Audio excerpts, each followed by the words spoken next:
नमस्कार साथीहरू, हाम्रो युट्युब च्यानललाई लाइक र सब्सक्राइब गर्नुहोला।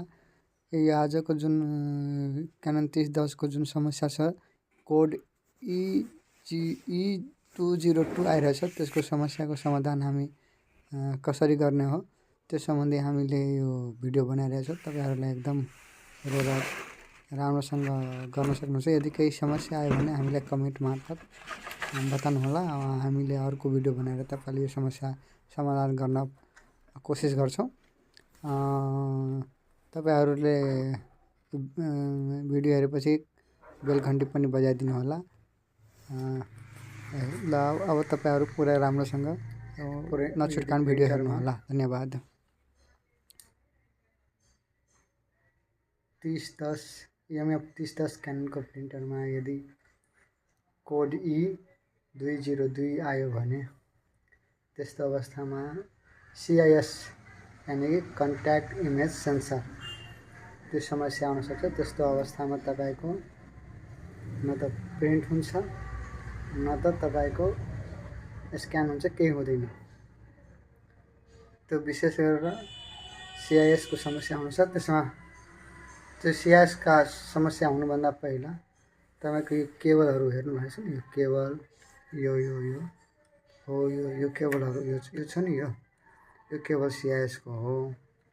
यो केबल पनि हैन, यो केबलहरुको पनि समस्या हुन सक्छ। केबल यदि खराब छ भने पहिला केबल हामी चेन्ज गर्ने हैन, खोलेर यसरी खोलेर हामी यो निकालेर त्यसपछि यो भित्र हुन्छ तपाईको CIS। यदि यो केबलहरु ठीक छ भने तपाईको CIS नै चेन्ज गर्नुपर्छ। यदि केबलहरु लगाएर ठीक भयो भने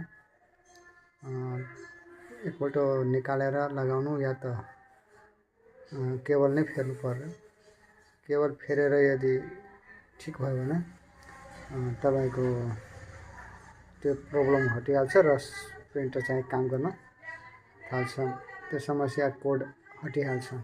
यस्तो कन्डिसनमा तपाईले यो प्रिन्टरलाई यो खोलेर यो PCB बोर्ड छ नि,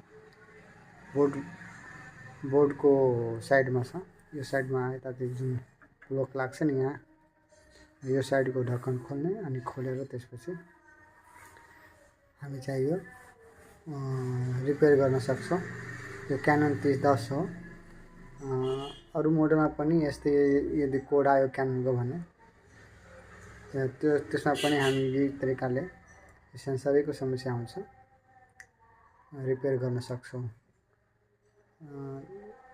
विस्तृत भिडियोको लागि हामी फेरि अर्को भिडियो बनाउँछौँ यदि रिप्लेस गरेर। यसबाट पनि तपाई केही न केही नलेज आउन सक्छ।